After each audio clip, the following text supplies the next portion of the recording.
आप सबको मैं सबसे पहले आपके अध्यक्ष doctor Dinesh Chandra Sharma ji, teachers federation of India के, उन्होंने अपनी भावनाओं की अभिव्यक्ति की है।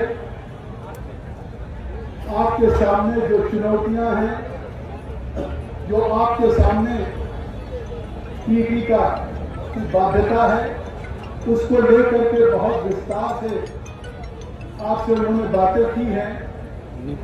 लेकिन इतने कम समय में जिस अनुशासन से और जितनी बड़ी संख्या में कन्याकुमारी से कश्मीर तक के राज्यों का आपने आज प्रतिनिधित्व किया है, मैं सबसे पहले आपको बहुत बहुत बधाई देता हूं।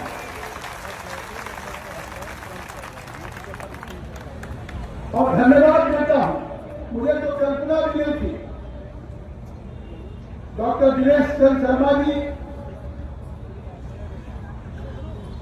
इस अवसर पर उपस्थित हैं। महासचिव श्री राममूर्ति ठाकुर जी, महामंत्री श्री संजय सिंह जी, कोषाध्यक्ष श्री शंकर पांडे जी, उपाध्यक्ष हमारे जनपद के हमारे सहयोगी श्री राधेरमन त्रिपाठी जी, और जिन्होंने अपना आशीर्वाद दिया और 40 वर्षों से जिन्होंने उल्लेख किया कि जगदम्बिका पाल हमारे साथ जुड़े रहे हैं, ऐसे पूर्व मंत्री श्री सुरेश त्रिपाठी जी, जो प्रयागराज से पधारे हैं, देवेंद्र श्रीवास्तव जी, संयुक्त महामंत्री श्री नरेंद्र वर्मा जी, श्री योगेश त्यागी दीक्षित जी, अध्यक्ष जूनियर हाई स्कूल, हमारे बीच में उत्तर प्रदेश के कलेक्ट्रेट संघ के अध्यक्ष भी जो हमारे वर्षों से जुड़े हुए हैं, सुशील तिवारी जी, केदार जैन जी छत्तीसगढ़ के, अनूप केसरी जी झारखंड के, रविंद्र राठौर जी छत्तीसगढ़ के, सभी का नाम मनोज जी विस्तार से सभी का नाम एक एक राज्यों का उल्लेख किया है डॉक्टर दिनेश चंद्र शर्मा जी ने। मैं समय नहीं मिला कि उसकी फिर से उल्लेख करूं, लेकिन मंच पे बैठे हुए देश के सभी राज्यों से आए हुए आपके प्रतिनिधिगण, सभी विभिन्न संगठनों के अध्यक्षगण और इस रामलीला मैदान के ऐतिहासिक कवाली की सर्जरी के देश भर के आए हुए सभी शिक्षकों का मैं सबसे पहले अभिनंदन करता हूं, आपका वंदन करता हूं। बार बार आपसे कहा गया कि आज के हमारे इस टीचर्स फेडरेशन ऑफ इंडिया के इस रैली के मुख्य अतिथि हैं जगदम्बिका पाल, जिन्होंने भी संबोधन किया। मैं बड़ी विनम्रता से कहना चाहता हूं कि हाँ, ये मेरा सौभाग्य है कि मैं आज देश की सबसे बड़ी पंचायत में सांसद हूं। उसमें भी आपका आशीर्वाद है और आपका योगदान है। और ये मेरा सौभाग्य है कि अगर आज अवसर श्री नरेंद्र मोदी जी, भारत के यशस्वी प्रधानमंत्री, स्पीकर श्री ओम बिरला जी उस सदन को चलाने का भी दायित्व देते हैं, तो शिक्षक के रूप में आपसे बेहतर कोई मूल्यांकन नहीं कर सकता है जिन भावनाओं की अभिव्यक्ति डॉक्टर दिनेश शर्मा जी ने किया कि सुचारू रूप से सदन का संचालन करते हैं। तो आप यकीन करिए, मेरा सौभाग्य है कि मैं भारत की पार्लियामेंट में कई बार से प्रतिनिधित्व कर रहा हूं, लेकिन मैं यहां न मैं वरिष्ठ सांसद के रूप में, न प्रिजाइडिंग ऑफिसर के रूप में, न कोई मैं बहुत वरिष्ठ देश के नेता के रूप में आया हूं। मैं विनम्रता से कहता हूं कि अगर इस सम्मेलन में, इस रैली में मैं आया हूं, तो मैं नेता के रूप में नहीं, आपके परिवार के सदस्य के रूप में आया हूं। आपके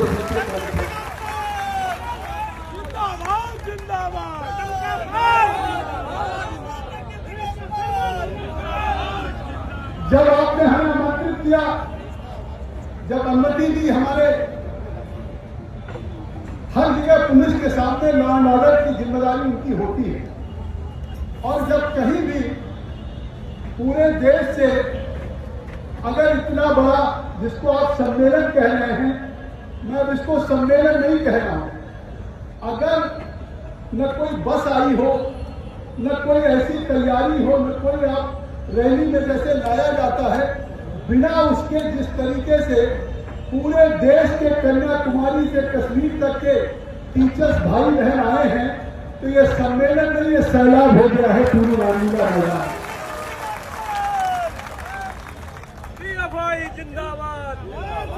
और तो अनुमति देने में निश्चित तौर से इनको सावधानियां बरतनी पड़ती है, क्योंकि कानून व्यवस्था का दायित्व उनके ऊपर होता है। और जिस तरीके से विगत दिनों देश में घटनाएं हुई, उन घटनाओं को लेकर के देश की राजधानी को सुरक्षित, लॉ एंड ऑर्डर को व्यवस्थित रखना इनकी जिम्मेदारी है। श्री डॉक्टर दिनेश चंद्र शर्मा जी ने कहा, तो आप सोचिए, मैंने इसका उल्लेख नहीं किया, मैं कह रहा हूं कि जब 3 बार अनुमति नहीं मिली तो चौथी बार स्वयं जगदम्बिका पाल ने आपकी जमानत लिया, आपकी जिम्मेदारी लिया कि अगर देश के शिक्षक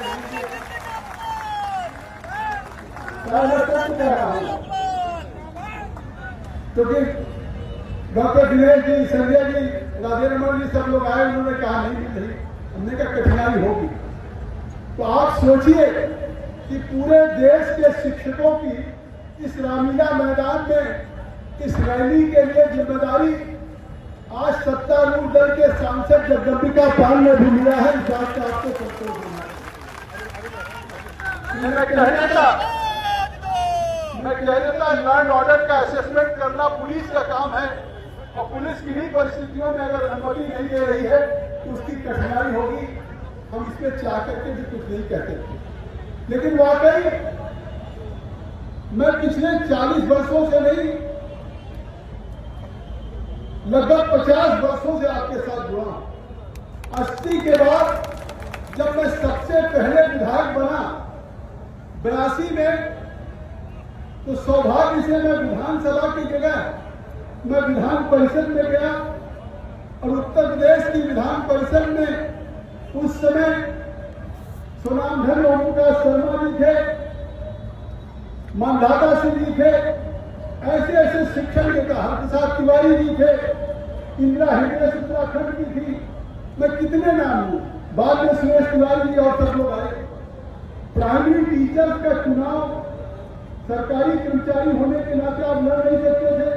नहीं, आपको भी सभी लोग, चाहे वो रामपाल सिंह जी हों, मन्नू तिवारी जी हों, बड़े बड़े जो वरिष्ठ हैं, वो भी शायद रहते। तो मैं कहता हूं कि आज मैं 1980 से अगर विधायक हूं और फिर 2009 से लगातार सांसद हूं, तो मुझे लगता है कि 46 साल से लगातार विधायक सांसद हूं, तो इसमें भी शिक्षकों का आशीर्वाद है, आपका सहयोग। ये कम सौभाग्य की बात नहीं है कि लगातार पिछले 46 वर्षों से उत्तर प्रदेश की विधान परिषद में 12 साल, फिर 15 साल उत्तर प्रदेश की विधानसभा में, और 17 सालों से लोकसभा में अगर प्रतिनिधित्व कर रहा हूं, तो मुझे लगता है कि कहीं न कहीं आपका आशीर्वाद और जनता का विश्वास है, इसलिए मैं आपके बीच हूं। और ये सही है, जब प्राइमरी टीचर्स को राज्य में जिला परिषद के अधीन रखा गया था, जब लगता था कि प्राथमिक शिक्षक नहीं है, आप बॉन्डेड लेबर टाइप के वो जिला परिषद में, उस समय भी जिला परिषद से निकाल करके बेसिक शिक्षा परिषद या राज्य के अधीन आए, सरकारी कर्मचारी बने, इसकी भी लड़ाई लड़ने में जगदम्बिका पाल का सौभाग्य रहा कि मैं आपके साथ रहा। और हर राज्यों में अलग अलग वेतन था। जो देश का निर्माता है, मैं आज भी मानता, मैं रास्ते में आया तो राधे रमन जी से कह रहा कि मैं तो ये मानता हूं किसी सोसाइटी में ये ऊंची ऊंची अट्टालिकाएं हैं, ये इंजीनियर बनाते हैं, टेक्नोक्रेट बनाते हैं, ये बड़े बड़े डैम बनाते हैं, पावर बिजली घर के बहुत बहुत पावर स्टेशन ये इंजीनियर्स बनाते हैं, प्रशासन का काम हमारे प्रशासनिक अधिकारी करते हैं, लॉ एंड ऑर्डर पुलिस की व्यवस्था करती है। लेकिन मैं ये मानता हूं कि वो चाहे बड़े बड़े टेक्नोक्रेट हैं, आज गगनचुंबी इमारतें बना दें, 30 साल बाद 40 साल बाद वो बिल्डिंग फिर से डिमोलिश की जाएगी, उसकी मियाद खत्म हो जाएगी, नई बिल्डिंग बनेगी। कोई नई सड़क बने 5 साल बाद दोबारा बनेगी, चाहे करोड़ों रुपया खर्च हो।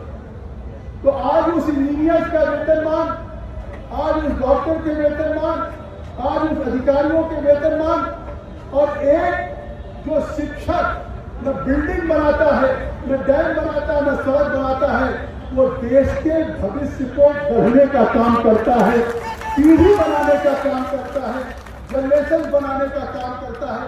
आज चाहे मैं सांसद हूं, जो कुछ भी मेरे अंदर शिक्षा है वो किसी न किसी गुरु की देन है। ये पुलिस के लोग खड़े हैं, अगर ये आज इनका भी सिलेक्शन हुआ है, लाखों लोग भर्ती में बैठते हैं और अगर कुछ हजार लोग भर्ती में होते हैं, तो इनको भी अगर इनकी योग्यता है तो उसमें शिक्षकों का योगदान है। तो अगर विकसित भारत बनाने का संकल्प है प्रधानमंत्री मोदी जी का, और आज हम निश्चित तौर से वैश्विक चुनौतियों में, पश्चिम एशिया के संकट में, जहां रूस का यूक्रेन से 4 सालों से युद्ध चल रहा है, जहां अमेरिका इजराइल का ईरान के साथ चल रहा है, पाकिस्तान अफगानिस्तान का चल रहा है, गाजा फिलिस्तीन का चल रहा है, मैं कहना चाहता हूं कि पूरी दुनिया आज वैश्विक चुनौतियों से जूझ रही है।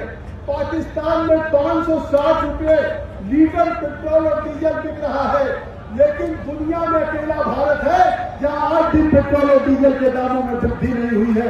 ये वैश्विक चुनौती में कितना बड़ा है।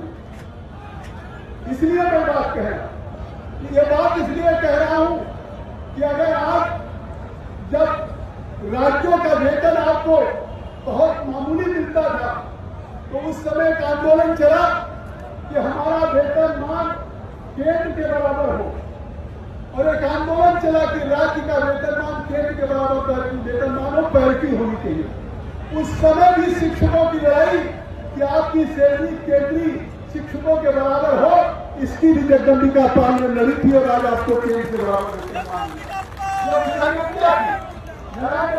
मुख्यमंत्री थे।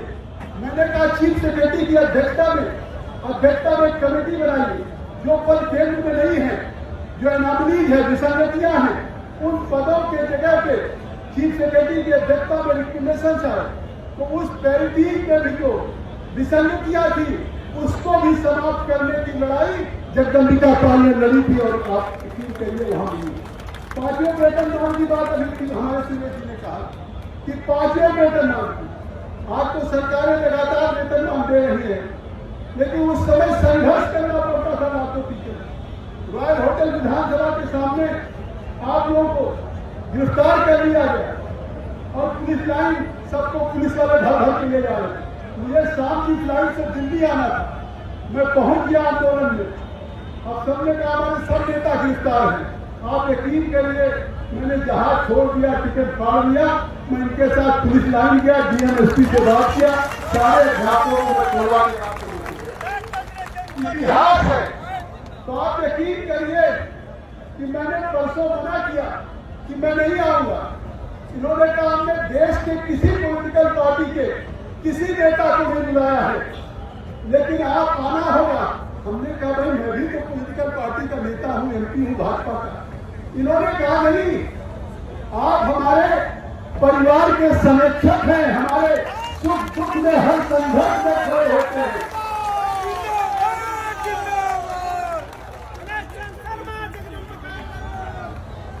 और ये जो right to education, right of children to free and compulsory education 2009 में पारित हुआ। मैं भी उस समय भी लोकसभा में था, मैंने इस पे भाषण भी दिया प्राय आप लोगों के साथ। और उस 2009 के उस आरटी एक्ट के पास होने के बाद संसद में पास हुआ, और उस कानून की बात लगातार आपको उदाहरण दिया डॉक्टर दिनेश चंद जी ने कि साहब हमने अगर 20 साल पहले शिक्षक की क्वालिफिकेशन हटा करके कोई करके हम नियुक्त हो गए, तो 20 साल बाद हमारा एग्जाम हो। उन्होंने सभी विभागों का उदाहरण दिया, मैं दोहराना नहीं चाहता हूं, लेकिन मैं एक बात कहना चाहता हूं कि जो आरटी एक्ट 2009 लगा, उसमें धारा 23 जो थी, उस धारा 23 में था कि अब भविष्य में केंद्र सरकार शिक्षकों की नियुक्ति की जो अर्हता होगी, क्वालिफिकेशन होगा, वो प्रोविजन लागू करेगी, और आवश्यकता पड़ने पर कुछ श्रेणियों को देगी। फिर 23 अगस्त 2010 को जो सेंट्रल गवर्नमेंट ने अधिसूचना जारी किया, उस 23 अगस्त 2010 को उस आरटी के धारा 23(1) में जो 23 अगस्त 2010 को लागू हुआ, उसके पैरा 1(3) में था कि 23 या 2 से 10 के बाद जो शिक्षक नियुक्त होंगे उनमें ये टीटी को अनिवार्य किया जाएगा। ये भारत सरकार का हमने सरकार में, वो भारत सरकार में जो देश के अन्य विभागों में है कि रिट्रोस्पेक्टिव इफेक्ट से या पूर्ववर्ती तरीके से हम कोई कानून नहीं लागू करेंगे। आज कानून अगर लागू हो रहा है तो वो कानून आज के बाद भविष्य के लिए लागू होगा, न कि रिट्रोस्पेक्टिव इफेक्ट पूर्ववर्ती के लिए। कहीं का बस शुरू में किसी को आपकी भारतीय देश को उनको 5 किलोमीटर की दौड़ करनी पड़ती टाइमिंग है। अब 20 साल बाद कहा जाए फिजिकली 5 किलोमीटर के खिलाफ उतनी टाइमिंग में दौड़िए क्योंकि next important to clear any बढ़िया तो how will you get after certain years he can get through ही तो फिर अगर ये होगा now once he had been selected, now he has dedicated his life to the police, to any department, and if he has rendered his services to the department, he is serving to the department in befitting manner. तो जब वो befitting manner से अगर वो कर रहे हैं sir, 20 साल बाद फिर किसी परीक्षा में हो तो मुझे लगता है ये नेचुरल जस्टिस के खिलाफ है। ये नैसर्गिक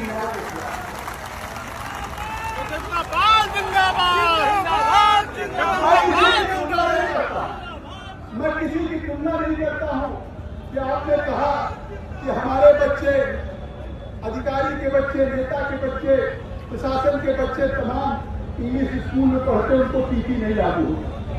मैं ये तो नहीं कह सकता हूं, लेकिन मैं ये कह सकता हूं कि अभी यूपी पीएससी का रिजल्ट निकला है।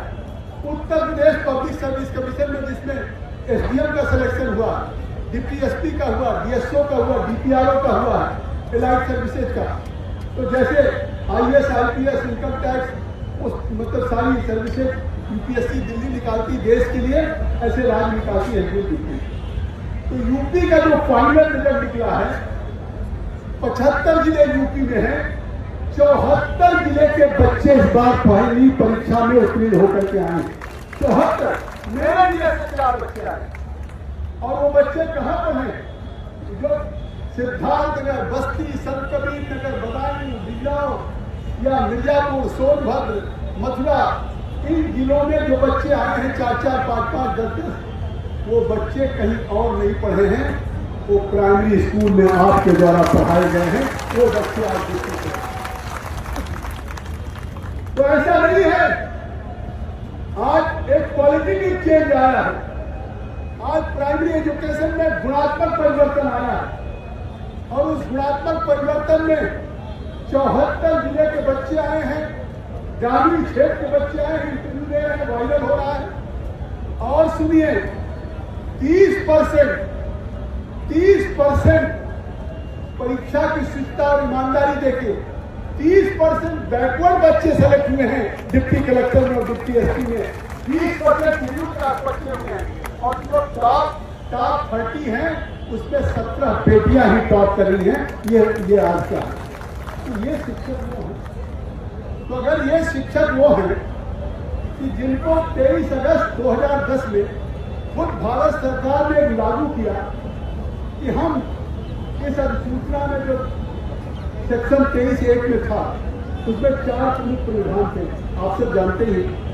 पहला 1 के 3 में क्या था कि 23 अगस्त 2010 के बाद नियुक्त होने वाले शिक्षकों के लिए न्यूनतम शैक्षिक योग्यता और टीचर एलिजिबिलिटी टेस्ट, जिसको टीटी कहते हैं, उसको अनिवार्य किया जाए। तो ये 23 अगस्त 2010 के केंद्र के एक्ट पास होने के बाद नोटिफिकेशन में निकल चुका है पैरा 1(3) में कि ये टीटी जो लागू होगी पैरा 1(3) से, वो केवल इस टीटी एक्ट के कानून के आईटी राइट टू एजुकेशन के लागू होने के बाद टीचरों पर लागू होगी, न कि पूर्ववर्ती और पैरा 4 में तो स्पष्ट दिया हुआ पैरा 4 में स्पष्ट दिया है कि 23 अगस्त 2010 से और क्लियर कर दिया 23 अगस्त 2010 से पहले जो भी शिक्षक नियुक्त हैं उन पे ये नई शर्तें नहीं लागू होंगी। ये क्लियर हो सकता है।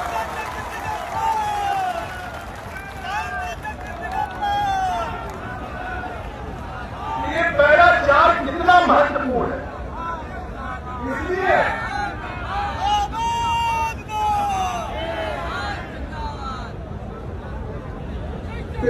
मैंने आप लोगों के डेलीगेशन को भारत सरकार के शिक्षा मंत्री श्री धर्मेंद्र प्रधान जी से मैंने मिलाया।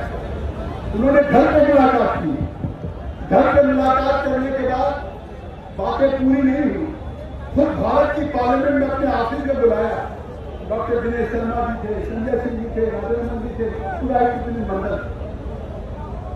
ये मामला सुप्रीम कोर्ट में चल रहा है, सर्वोच्च न्यायालय में चल रहा है। सरकार के मंत्री जी कह सकते हैं हम भाई अब माननीय सर्वोच्च न्यायालय सबसे सर्वोच्च और वहां तमाम PIL दाखिल हुई, तमाम रिट दाखिल हुआ है। फैसला भी सुप्रीम कोर्ट का, ये सरकार का फैसला नहीं है। सरकार ने तो आपको छूट दी थी, तो ये सुप्रीम कोर्ट में चल रहा है। लेकिन फिर भी मैंने आग्रह किया कि आप हमारे इस डेलीगेशन से मिलिए और श्री धर्मेंद्र प्रधान जी मिले और आज डॉक्टर दिनेश शर्मा जी ने कहा कि बहुत ही सकारात्मक बातचीत रही है। मैं इसके लिए धन्यवाद देता हूं।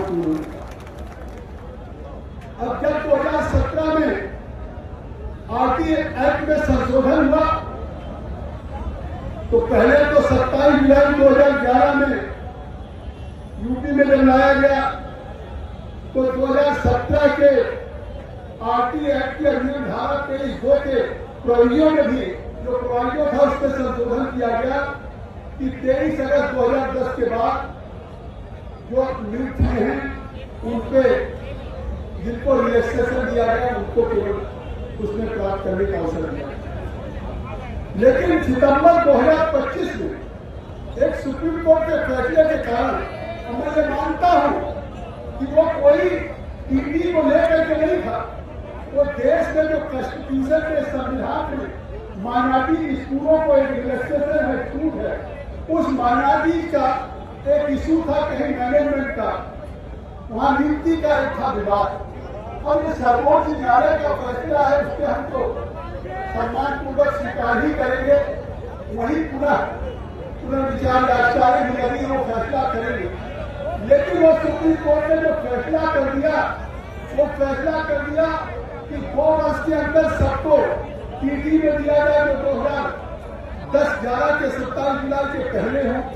तो निश्चित तौर से आज जो आप हैं पूरे देश के शिक्षक आए हैं, आज इसीलिए जगदम्बिका पाल खड़े हैं कि यह आपके साथ जो टीटी लागू हुआ है, ये जो सरकार के द्वारा नोटिफिकेशन था कि 2010 के पहले के टीचर पे नहीं लागू होना चाहिए, तो मैं आज भी मानता हूं कि उन पे नहीं लागू होना चाहिए।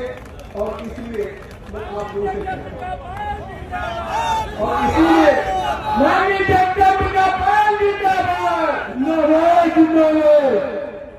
और इसीलिए आज जैसा डॉक्टर दिनेश जी ने कहा कि 20-23 साल से लोग शिक्षक के रूप में आप इस मन को कैसे दें।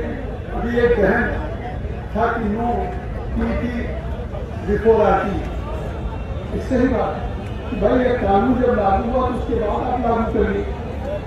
और अब कैरियर के लोग तमाम टीचर हमारे कैरियर के अंतिम चरण में है और आज भी वो अपनी शिक्षा व्यवस्था में जिस तरह से लोग कर रहे हैं। और खुद एक गवर्नमेंट ऑफ तमिलनाडु भी गई थी जिसमें the government of Tamil Nadu versus T Selvarani, ये 22 जनवरी 2024 को मद्रास उच्च न्यायालय ने फैसला किया। मैं उसको बता दूं कि खुद जैसे सम्मानित सर्वोच्च न्यायालय में चल रहा है, ऐसे एक मामला टीटी को लेकर के मद्रास हाईकोर्ट में चल रहा है और उस मद्रास हाईकोर्ट का फैसला 22 जनवरी 2024 का जो है उसमें उन्होंने कहा है, मद्रास हाईकोर्ट के सम्मानित न्यायमूर्तियों ने कहा है कि 29 जुलाई 2011 से जो पहले नियुक्त शिक्षक है वो सेवा में बने रहेंगे, उन पर टीसी नहीं लागू होगा। उनको वेतन वृद्धि और अन्य लाभ मिलते रहेंगे, भले उन्होंने टीटी उत्तीर्ण न किया, लेकिन भविष्य में अगर उनका प्रमोशन होगा उनको वेतन वृद्धि लाभ मिलेगा। लेकिन अगर 2010 के बाद भी जॉब में है और अगर उनका प्रमोशन है, बीटी असिस्टेंट हो, हेडमास्टर हो, उसके लिए हाईकोर्ट का फैसला टीटी का है। तो आज तो मद्रास हाईकोर्ट ने एक फैसला ऐसा किया है, सुप्रीम कोर्ट में चल रहा है। तो मुझे लगता है कि मद्रास हाईकोर्ट ने भी ये माना कि जो टीचर पहले नियुक्त है उनको वो टीटी से उनको मुक्त रखा जाए और उनको टीटी के लिए न काम करें। अब आज निश्चित तौर से अब हमारे शिक्षकों की जो गरिमा है, सेवा है, उनके अनुभव है, उनको मान्यता दी जाए, शिक्षा की गुणवत्ता। तो डॉक्टर दिनेश शर्मा जी ने कहा, आज मैंने कहा भी, लेकिन इनका आदेश था इसलिए मैं उपस्थित हूँ और आज आप सबकी मैंने भावनाएं सुनी है, आपके सभी नेताओं की भावनाएं सुनी है। मैं ये कह सकता हूँ, मैं पहले भी आपके साथ था, हर कदम कदम पे उत्तर प्रदेश के टीचर्स, राज्य कर्मचारी के साथ था और आज आपके बीच में खड़ा हूँ, आगे भी आपके साथ रहूंगा, आगे भी आपके साथ रहूंगा, ये बात मैं कहना चाहता हूँ। और आज जो भावनाएं आपकी मैंने सुनी है, उन सारी भावनाओं को निश्चित तौर से अपने भारत सरकार के शिक्षा मंत्री से अवगत कराऊंगा और मुझे उम्मीद है कि निश्चित तौर से ये सरकार शिक्षकों की हितैषी है। शिक्षक गुरु गोविंद दो खड़े ताको लागे पाए, गुरु गोविंद दो खड़े ताको लागे पाए, बलिहारी गुरु आपको गोविंद दिए बताए। तो गुरु ब्रह्मा गुरु विष्णु, आखिर कोई ज्ञान हमें है, ईश्वर को भी बताने वाला ये गुरु है। तो गुरु तो हमारा गुरु है, समाज का एक भविष्य की पीढ़ी का निर्माता है। आप हमारी इस जनरेशन को दुनिया के अगर सिलिकॉन वैली हो, अमेरिका हो, ऑस्ट्रेलिया हो या टेक्नोलॉजी में आज हम भारत सबसे आगे जा रहा है, तो इसकी भी देन आपकी है, देश के शिक्षकों की है। और इसलिए जो आज आपकी कठिनाई परेशानी है, इतने कम समय में 6 महीने में अभी आपने गठन किया और जिस तरह से ये सैलाब आया, तो कम से कम आज आपकी एक इतने कम समय में जितना आए हैं, ये भावनाएं तो अपने आप जगदम्बिका पाल भी संज्ञान ले रहे हैं और निश्चित तौर से हम आपकी भावनाओं को ऊपर पहुंचाएंगे। और आप सब लोगों ने जिस अनुशासन से और जिस आपने एक कॉल के जैसा दिनेश जी ने कहा किया है, मेरी शुभकामनाएं हैं कि आप अपने संघर्ष में सफल होइए। हम आपके साथ हैं। बहुत बहुत धन्यवाद।